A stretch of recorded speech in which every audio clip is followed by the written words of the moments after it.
నిజంగా చూస్తే చాలా బాధ కలిగించే విషయాలు ఇవన్నీ కూడా. ఎక్కడైనా కూడా ఒక ప్రభుత్వం ఏర్పడిన తర్వాత ఒక ప్రభుత్వం 12 నెలల పాటు ఒక బడ్జెట్ ప్రవేశపెడుతుంది. ఆ బడ్జెట్ కూడా 7 నెలలు 12 నెలల కాలంలో ఏకంగా 7 నెలలు రెగ్యులర్ బడ్జెట్ కూడా ప్రవేశపెట్టలేని అధ్వానమైన పరిస్థితిలో ఈ ప్రభుత్వం ఉంది అని అంటే 12 నెలల కాలానికి ప్రవేశపెట్టే రెగ్యులర్ బడ్జెట్ ప్రవేశపెట్టాల్సింది పోయి ఆ 12 నెలల కాలానికి సంబంధించిన కాల వ్యవధిలో ఏకంగా 7 నెలలు ఓట్ ఆన్ అకౌంట్ బడ్జెట్ మాత్రమే ప్రవేశపెట్టే అధ్వానమైన పరిస్థితిలో ఈరోజు రాష్ట్రం ఉంది అని అంటే రెగ్యులర్ బడ్జెట్ ప్రవేశపెట్టే ధైర్యం కూడా చంద్రబాబు నాయుడు గారికి లేదు అని అంటే ఎంతటి దారుణమైన పాలన సాగుతూ ఉంది అని చెప్పడానికి ఇది ఒక గొప్ప నిదర్శన. నిజంగా రెగ్యులర్ బడ్జెట్ అంటూ తాను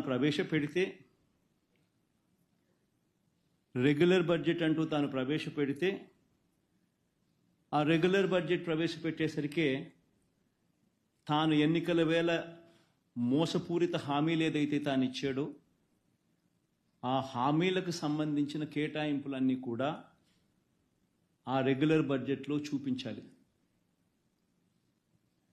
ఆ రెగ్యులర్ బడ్జెట్లో తాను సూపర్ 6 అంటూ సూపర్ 10 అంటూ తాను చేసిన ఆ మోసపూరిత హామీలకు సంబంధించిన కేటాయింపులు బడ్జెట్లో కనపడకపోతే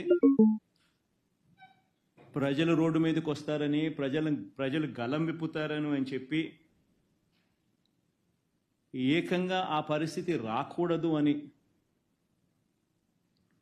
తాను రెగ్యులర్ బడ్జెట్ ప్రవేశపెడితే ఆ రెగ్యులర్ బడ్జెట్లో volume 6 volume 5 which talks about రాష్ట్రానికి సంబంధించిన అప్పులు ఎంత ఉన్నాయి, స్టేట్ గవర్నమెంట్కి సంబంధించిన గ్యారంటీ డెట్ ఎంత, ఇటువంటి అంశాలు కూడా ఆటోమేటిక్లీ మెన్షన్ చేయాల్సి వస్తుంది. ఒకవేళ మెన్షన్ చేస్తే తాను అబద్ధాలు చెప్తా ఉండేటివన్నీ కూడా ప్రజలకు తెలిసిపోతుంది అని అది కూడా చేయలేని అది కూడా ఇంకొక కారణంతో ఏకంగా రెగ్యులర్ బడ్జెటే పెట్టకోకుండా చంద్రబాబు నాయుడు గారు దాటవేస్తూ ఉన్న ధోరణి. నిజంగా ఎవరైనా కూడా రెగ్యులర్ బడ్జెట్ ప్రవేశపెడితే పథకాలకు సంబంధించి మేనిఫెస్టోకు సంబంధించి ఆయన ఇచ్చిన హామీలు ఏమిటి, ఆ హామీల మేరకు ప్రజలందరూ ఎదురు చూస్తూ ఉంటారు. ఆ పథకాలన్నీ అందులో ఉన్నాయా, ఆ పథకాల డబ్బులు మాకు వస్తాయి అని చెప్పి ఎదురు చూస్తూ ఉంటారు. అవన్నీ కూడా మోసపూరిత హామీలని ప్రజలకు తెలిసిపోతాయి అని రెగ్యులర్ బడ్జెట్ కూడా కనీసం పెట్టకుండా దాటవేస్తూ ఉన్న ధోరణి. ప్రజలెవరూ రోడ్ల మీదకి రాకూడదు అని భయానక వాతావరణం, ఫియర్ సైకోసిస్ క్రియేట్ చేస్తూ రాష్ట్రాన్ని ఏకంగా హత్యలు, కొట్టడాలు, ఆస్తుల ధ్వంసాలు వీటి అన్నిటితో భయానక వాతావరణం క్రియేట్ చేస్తూ ఉన్నారు. నేను అడుగుతా ఉన్నాను ఒకటి, ఇలాంటి దారుణమైన పరిస్థితులు ఎలా ఉన్నాయి, ఎంత దారుణంగా ఉన్నాయి అని చెప్పి ఒకసారి గమనించాల్సిన అవసరం ఉంది. ఇక్కడ కొన్ని విషయాలు మీరు చూస్తే అధ్యక్ష, ఎందుకు ఇది జరిగిందని చూసినప్పుడు power cost due to short term power purchase ఒక్క దాంట్లోనే 12,250 కోట్లు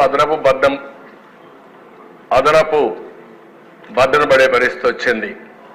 ఒక్క ఇల్లీగల్ శాండ్లో అంటే ఇష్టానుసారంగా అమ్ముకున్న దాంట్లో ఒక 7,000 కోట్ల రూపాయలు రాష్ట్రానికి నష్టం వచ్చింది. అదే మరి మినరల్ వెల్త్ 9,750 కోట్ల రూపాయల నష్టం వచ్చింది. ఇంకొక పక్కన అధ్యక్ష మ్యాంగ్రోవ్ ఫారెస్ట్ కాకినాడ, దాన్ని కూడా డెస్ట్రాయ్ చేశారు. దాన్ని డెస్ట్రాయ్ చేస్తే ఎన్జిటి 5 కోట్ల పెనాల్టీ వేశారు. దీనివల్ల ఒక పక్క అమరావతి, ఒక పక్క పోలవరం, ఒక పక్క పవర్ సెక్టర్, ఇంకో పక్క ఇండస్ట్రీస్ అన్నింటిని పంపించేయడం, దీనివల్ల పెట్టుబడులు పెట్టే వ్యక్తుల్లో నమ్మకం పోయే పరిస్థితి వచ్చింది. ఇంకో పక్కన దేశం ఒక్క పవర్ సెక్టర్లో మనం చూస్తే కరెంటు ఛార్జీలు పెంచిన తర్వాత వీళ్ళు చేసిన అవకతవకల వల్ల 1,29,000 కోట్ల రూపాయలు ఒక్క విద్యుత్ శక్తిలో బకాయిలు పడే పరిస్థితికి వచ్చాం. ఒక్క పవర్ సెక్టర్లోనే 1,29,000